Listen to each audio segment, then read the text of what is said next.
Oi, gente, tudo bem com vocês? Hoje a gente vai, né, pra nossa videoaula de planejamento de investimento. Gente, como não tem título aqui, deixa eu ver o que a gente vai estar estudando. Não tem nome da matéria, a gente vai estar estudando planejamento de investimentos.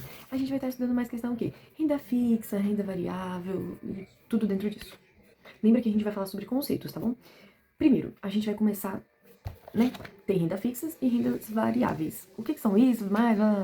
Gente, aqui a gente tá falando de investimento. Então, um investimento de renda fixa seria aquele que você sabe o valor que você vai receber todo mês, entendeu? Já tá mais ou menos basicamente estipulado e vai ser aquilo todo mês, entendeu? Vai ser como se fosse mensal ou também tem, tipo assim, de um mês, de 3 meses, de 6 meses, de um ano, entendeu? Por exemplo, assim, eu faço um investimento de renda fixa que rende 10% ao mês. É meio alto, né? Mas que rende, não sei, na verdade, que rende, puta, que rende 10% ao mês.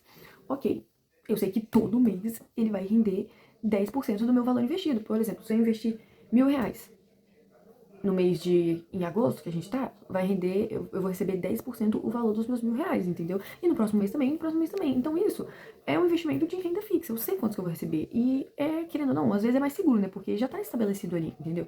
Não corro nenhum risco. É certo que todo mês eu vou ganhar aquilo, renda fixa. Já na renda variável, a gente tem o quê? A gente tem mais puxado para as ações e tudo mais, né? Ações são, sim, extremamente variáveis, a gente sabe que oscila muito, né? Você comprar um título emitido por uma empresa e virar acionista, a gente sabe que você corre o risco, por exemplo, da empresa falir, você perder suas ações, perder seu dinheiro, entendeu? Não é certo que você vai ganhar o mesmo valor todo mês. Então a gente vai nesse rumo aí.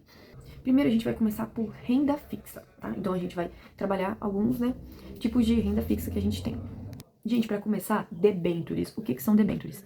Gente, as empresas, elas emitem títulos e você pode comprar esses títulos, tá? Por alguns valores. E você pode fazer, tipo, parte da empresa ou não. Depende do tipo de título que você está comprando, tá?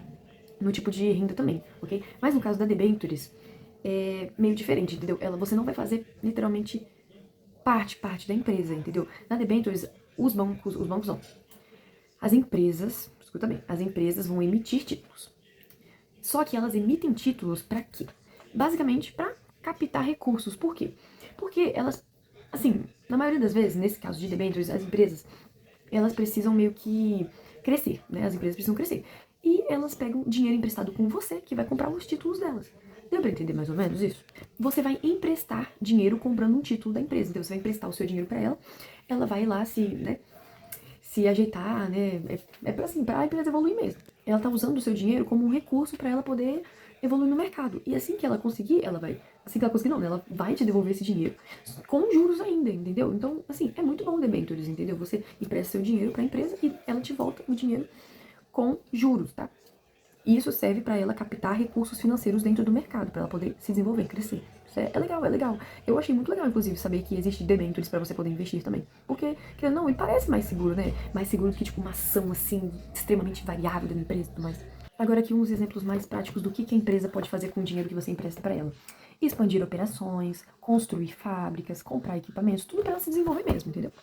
Gente, agora nós vamos falar sobre o IOF. E esse é bom prestar um pouco de atenção porque ele tá enjoado, tá até enjoado. Gente, o IOF, ele é um imposto, tá, cobrado pelo governo federal sobre algumas operações financeiras. Eu ia usar investimentos, mas acho que operações financeiras fica mais bonito, né?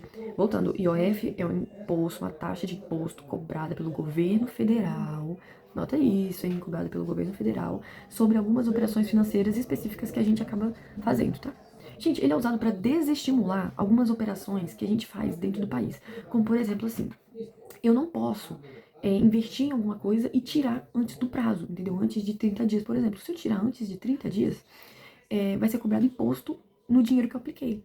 Isso é uma merda mesmo, né? Uma merda, mas é uma forma deles de controlar a economia e colocar mais dinheiro no bolso deles. Aí a gente estipula assim, por exemplo, eu tô com um investimento, né? Um investimento fixo, e eu investi. Para ele render, eu preciso esperar 30 dias, né? Até 30 dias. Só que eu coloquei meu dinheiro lá e eu tirei antes dos 30 dias. Eu tirei no 15º dia. Tirei no 15º dia. De acordo com o dia que eu tiro o investimento, é cobrada uma porcentagem de imposto. Por exemplo, aqui, ó. Se eu tiro no primeiro dia que eu coloquei, é me cobrado 96% de IOF. IOF é o nome do imposto, tá, gente? Então, 96. Se eu tiro, por exemplo, no 15º dia que a gente tava falando sobre, eles me roubam 50%. Eles fazem eu pagar 50% de imposto. Aí já se eu tiro, tipo assim, deu 30 dias, eu quero tirar, ou mais de 30 dias, não me cobram nada. Entendeu? Por isso que tem que ficar esperto, entendeu? Se eu faço um investimento e eu tiro antes da data prevista, é capaz de eles cobrarem imposto, entendeu? Aí eles tiram esse valor do investimento, tá? Tipo assim, não do meu dinheiro específico, eles tiram o valor do meu rendimento, entendeu? Do rendimento que eu tô tendo, eles tiram isso do meu rendimento. Por exemplo, se ia me render R$ 12, eles tiram 96% dos meus R$ 12. Faz as contas aí pra ver quantos que sobra. Eles não vão tirar do seu dinheiro que foi aplicado, entendeu? Eles vão roubar do seu rendimento. Se o investimento que você tiver feito também estiver sujeito a imposto de renda, ou seja, né, imposto de renda é o quê? O imposto sobre a renda que você recebe, primeiro é aplicado, se você, aí eu fiz uma operação, fiz um investimento, tirei no segundo dia, eles vão me cobrar o IOF, tá? Vão tirar aí os meus 2%, 93%. Vão tirar meus 93% da minha renda, do meu rendimento, e ainda vão aplicar o imposto de renda. Ainda vão me roubar o imposto de renda. Tudo sobre o investimento, tá, gente? Tudo sobre o rendimento do meu investimento, não sobre o dinheiro que eu apliquei. A gente cortou debentures no meio, né? Tem mais coisa pra falar sobre debentures, a gente vai falar, tá? Mas eu só queria explicar IOF logo.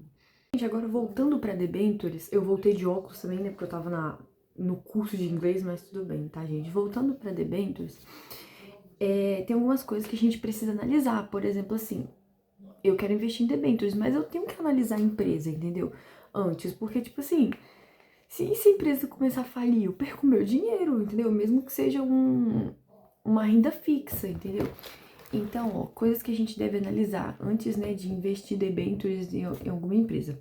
A saúde financeira da empresa é muito importante, devemos sempre lembrar disso. O histórico da empresa, né, para ver se ela já não tem um histórico de entrar em falência outras vezes. O prazo de investimento, tipos de rentabilidades, etc, tá bom? Gente, agora aqui. Diferenças entre... Isso aqui é só para completar, tá? Hã? Gente, quando eu tô gravando vídeo aula, não dá pra ficar mandando mensagem. Mas enfim, diferenças entre Tesouro, LCA, LCI e debêntures. O CDB eu não coloquei aqui não. Gente, o Tesouro Direto, quem vai emitir vai ser o governo federal. O LCA, o LCI e o CDB, quem vai investir, quem vai emitir vão ser os bancos, tá bom? Os bancos. O LCA e o LCI isento de imposto de renda, é muito bom, tá, gente? E o debêntures são as empresas, ok? Gente, lembrando da relação, olha só, a relação de debêntures com a economia. Debêntures ajuda a movimentar a economia, porque ele ajuda as empresas a crescerem. E as empresas movimentam a economia, como? Pagando imposto, pagando taxa, gerando emprego, produzindo, entendeu? Então essa é a relação do quão é bom debêntures para ajudar as empresas que auxilia também na economia. Olha a relação, hein? Outra coisa, debênture só pode ser emitida por sociedades anônimas, tá? Por causa das ações, ok? Por causa dos títulos emitidos, né? As ações, assim. Gente, lembrando que uma empresa de sociedade anônima é aquela que o capital da empresa vai ser dividido, tá bom? Vai ser dividido em ações.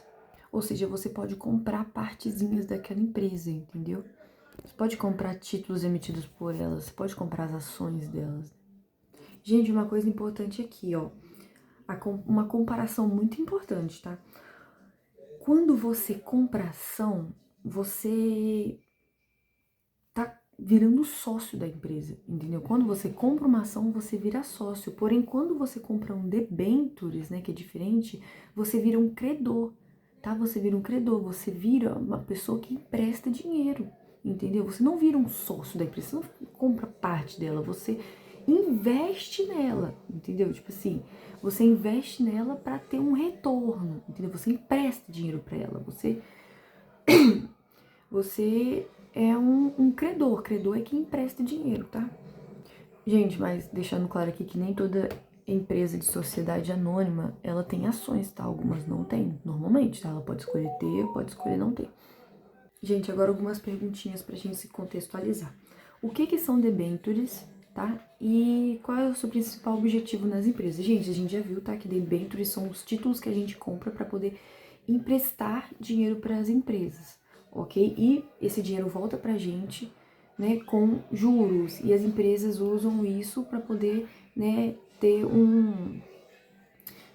de onde tirar dinheiro para poder investir nelas mesmas, entendeu? Para melhorar elas mesmas, tá? Resumindo, é isso, né? Na hora de escrever, vocês melhoram. Quem pode emitir debêntures? A gente acabou de ver que são as sociedades anônimas, empresas e sociedades anônimas, ok? Qual a diferença entre investir em ações e investir em debêntures? Gente, a gente já falou. Quando a gente investe em ações, a gente está fazendo o quê? Virando sócio, comprando parte da empresa. Quando a gente investe em debêntures, não acontece dessa forma, a gente vira credor, entendeu? A gente está emprestando dinheiro para a empresa. Gente, lembrando que a debêntures, ela costuma ter rentabilidade maior porque você recebe o seu dinheiro de volta em juros, tá? Beleza? Agora a gente vai ver sobre o RDC, ou Recibo de Depósito Cooperativo. Gente, é quase a mesma coisa que debêntures, tá? Só que ele vai ser emitido pelas cooperativas, tá? Não vai ser das sociedades anônimas, ok? De empresas de sociedade anônima. Vai ser emitido por cooperativas com o mesmo objetivo, que é de melhorar elas mesmas. Ou seja, captar recursos para elas se desenvolverem. Por exemplo, o Cicobi, a Sicredi e o Cressol. Lembrando que se você, né, investe em RDC, você tem cobertura pelo FGCOP, tá bom? Então ele vai assegurar que você receba o valor que você tem que receber investindo no RDC. Gente, FGCOP é Fundo Garantidor de Cooperativas, do cooperativismo de crédito, tá bom? Fundo Garantidor do Cooperativismo de Crédito, tá? Porque você está investindo nas cooperativas que estão captando recursos para se desenvolver, né? Mesma coisa que debêntures, só que com cooperativas. Gente, um dos benefícios é exatamente isso, tá? Que tem um fundo garantidor, tá? Isso já é muito bom. E também que dá a rentabilidade da cooperativa, né? Tá, gente, a gente falou de renda fixa, né? No caso, debêntures, RDC, o CDB também é bem parecido com o RDC, tá, gente? A gente falou de IOF, né? Que é o imposto lá cobrado pelo governo federal sobre a sua rentabilidade. E agora a gente vai falar de renda variável. Se prepara, porque é muita coisa. Gente, falando agora de renda variável, a renda variável vai ser aquela que a gente não tem um conhecimento prévio do quanto que a gente vai receber investindo nela. É essa que está mais interligada às ações que aumentam, que abaixam e tudo mais, que a gente tem que ter cuidado, senão a gente consegue perder uma grana boa. Agora, a diferença das duas, da renda fixa e da variável, é que na renda fixa você já tem uma remuneração pré-definida do quanto você vai ganhar, entendeu? Se sair disso, é porque já tá acontecendo algum problema. Na renda variável, não. Na renda variável, ela aceita oscilações e você corre o risco de grandes oscilações também. Por isso que ela é mais perigosa, assim, né? Pros arrojados. Ela vai depender das oscilações do mercado, assim. Lembrando também que a renda fixa, ela é de menor risco e a a renda variável é de maior risco. E da renda variável, a sua rentabilidade é mais, assim, indefinida também. Ela é mais imprevisível. Então, gente, nossa, eu tô com... Ai, meu cabelo tá sujo. Então, na renda variável, o que o comprador faz? Ele vai comprar ativos que podem valorizar, né, fazer ele ganhar dinheiro, ou podem desvalorizar, fazendo ele perder dinheiro, né, conforme o tempo vai passando. E essa variação toda sofre diferentes, né, influências, como, por exemplo, oferta e demanda do mercado, taxa de juros, inflação, entendeu? Tudo isso influencia no quanto que você vai ganhar na renda variável, que a gente vai falar mais de macroeconomia, né? Então, dentro dela, a gente tem ações, commodities, a gente também tem criptomoedas e fundos imobiliários. Tem que ser corajoso. Se você é o bichão, vai lá investir nas suas ações, nos seus ativos financeiros, vai lá investir em renda variável. Gente, mas uma das vantagens da renda variável é que você pode obter lucros maiores, né, do que na renda fixa. Porque na renda fixa vai ser estabelecido aquilo e vai ser aquilo que você vai receber de porcentagem dos seus investimentos. Já na renda variável, não. Conforme vai crescendo, sua rentabilidade vai crescendo junto. E como você vira sócio quando você compra um ativo de uma empresa, né, uma ação, você acompanha o crescimento da empresa. E dependendo do investimento que você faz em renda variável, você recebe até dividendos. Agora, a desvantagem é que tem risco de você perder muito dinheiro, né? Muito. Tem muita oscilação, então você fica aflito e tem sempre que ficar olhando, né? E acompanhando o mercado, gente, acompanhando o mercado. E não oferece garantia de rentabilidade. Lembra que, nossa, Lembra que lá no RDC tem o Fundo Garantidor de Cooperativa de Crédito, não sei o que lá? Pois é, tem uma garantia. Na renda variável não tem. Você é a sua própria garantia, você que tem que ir lá e correr atrás de saber das informações. Gente, agora vamos falar sobre Bolsa de Valores, tá? Gente, a Bolsa de Valores, ela é basicamente... Ué, peraí. Voltando, gente, grande parte, tá, dos investimentos que acontecem, eles são negociados dentro da Bolsa de Valores. Ela é um ambiente, tá? A Bolsa de Valores é um ambiente onde acontece, né, essa venda e essa compra, né, de ativos financeiros dentro da renda variável. Mas a Bolsa de Valores é um ambiente organizado, tá? É tudo muito bem organizado. Então você vai comprar seus ativos, você vai vender os ativos, né, você empresa, e é tudo de forma certa. Lembrando que no Brasil a principal é a B3, tá? Brasil, Bolsa e Balcão. Gente, no meu texto tá balcão, será que é balcão mesmo? Mas é a B3, tá? Gente, como que funciona essa venda, essa compra dentro da Bolsa de Valores? Primeiro, eu investidora. Vou lá na Bolsa de Valores, faço minha conta, coloco o dinheiro na minha conta, né? E escolho lá o que eu quero comprar, o ativo que eu quero comprar. Eu quero esse aqui. Comprei. E aí outro investidor vai me vender ele, entendeu? Basicamente isso. Eu comprei e outro investidor me vendeu. Dessa forma, a negociação é concluída.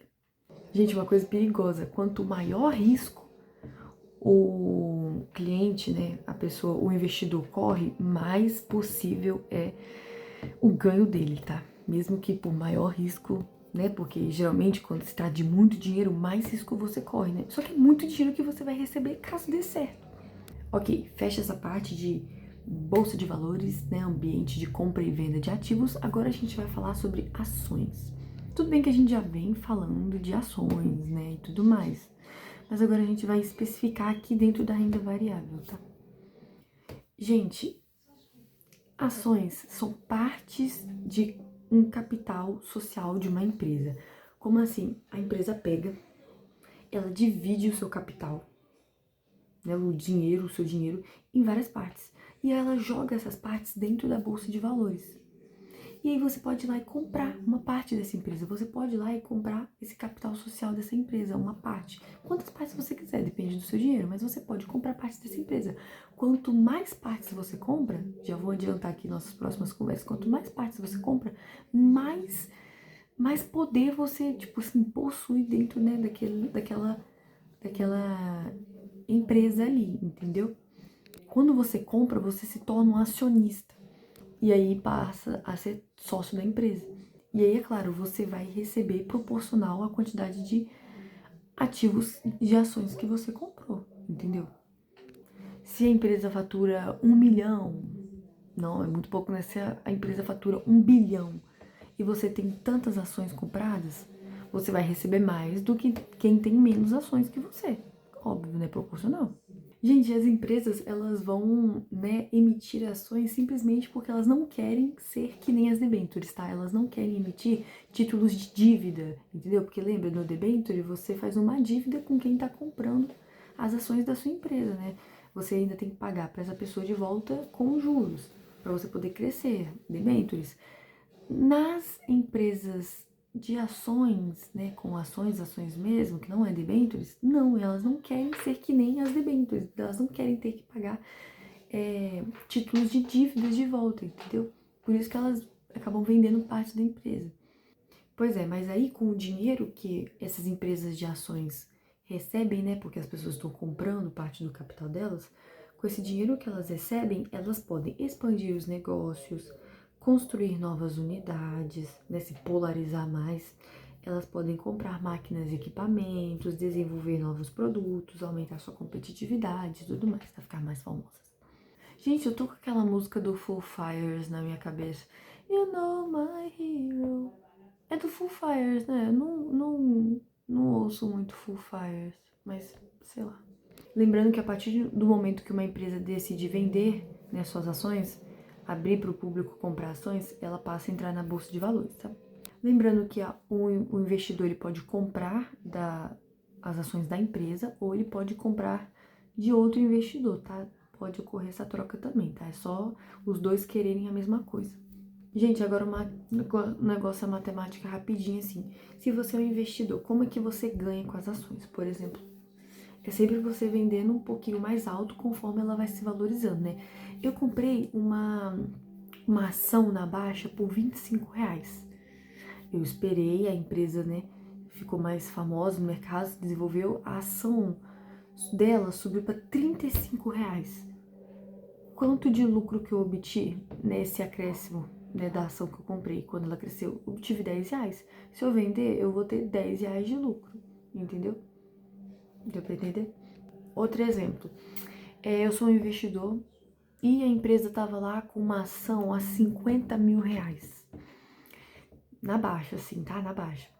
Falei, eu vou comprar uma ação dessa empresa, vou comprar. Comprei.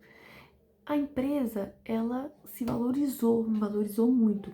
Valorizou e subiu pra, né, subiu pra 110 mil. Subiu pra R$ 110 mil uma ação daquela empresa. Eu vou vender porque tá na alta. Qual foi o lucro que eu obtive? 60, quer dizer, voltou pra mim, né, R$ 60 mil. Qual o lucro que eu tive? 10 mil, gente, isso são contas, tá? Por que eu tive lucro de 10 mil? Porque, eu tinha uma empresa, eu tinha uma ação de 50 mil, ela se valorizou para 110 mil. Eu vendi ela, me voltou 60 mil. 60 mil, desses 60, 50 é o valor que eu tinha pagado e sobrou 10 mil, entendeu? Sobrou 10 mil. Esse é o meu ganho, esse é o meu ganho em cima da ação que eu vendi. Gente, lembra que eu falei que algumas empresas de renda variável, né, SA, elas podem dar dividendos? Dividendos é o dinheiro que sobra dos acionistas, tá? Às vezes é dividido, é o dinheiro que sobra, assim, acaba sobrando, e ele pode ser dividido entre os acionistas, tá? Mas não é toda empresa que vai fazer isso. Mas é legal, né, quando você aplica e ainda recebe um dividendo, pensa. Gente, agora aqui no Brasil existem dois tipos de ações. Primeiro, a ação ordinária. Ação ordinária. A ação ordinária é aquela que, quanto mais você compra aquela ação, quanto mais poder você vai ganhando, mais, no caso, poder dentro da empresa, porque você comprou uma ação alta, cara, né? Você vai ter mais direito de voto dentro das assembleias da empresa. Por exemplo, se eu tenho ações no total de 220 mil e tem uma pessoa com ações de 50 mil, quem vai ter mais poder dentro da empresa? Eu ou ela? Eu, né? Porque eu tenho mais partes. Então eu posso participar das assembleias e eu tenho decisões mais importantes dentro da empresa. E a gente também tem as ações preferenciais, ou seja, ações ordinárias e ações preferenciais. Nas ações preferenciais, né, não corre de eu ter direito a voto, direito a assembleias e tudo mais. Mas em compensação, quando tem dividendos, é a gente das ações preferenciais que recebem os dividendos. A gente tem uma preferência, entendeu? Então, nos dois pontos tem vantagem, né? Tanto nas ações ordinárias quanto nas ações preferenciais, né? Já tem o nome preferência, porque a gente tem preferência nos dividendos, né? Nas ações ordinárias, a gente, né, tem mais poder dentro da empresa, dentro das assembleias, de escolha, né, de voto. Lembra que os dividendos são dinheirinhos que sobram e são divididos para os acionistas, tá? Os acionistas de ações preferenciais, na maior parte das vezes. Gente, basicamente foi isso, tá? Não tem mais o que dizer, eu não tenho mais o que falar sobre essa matéria e é basicamente isso, tá? Dei umas olhadinhas nas atividades, porque com o que eu expliquei dá pra fazer. Tem uma tabela também de imposto de IOF, mas isso aí não tem jeito, é decoreba, né? Se quiser decorar pra prova. E é basicamente isso, tá? Um beijo da Anitta.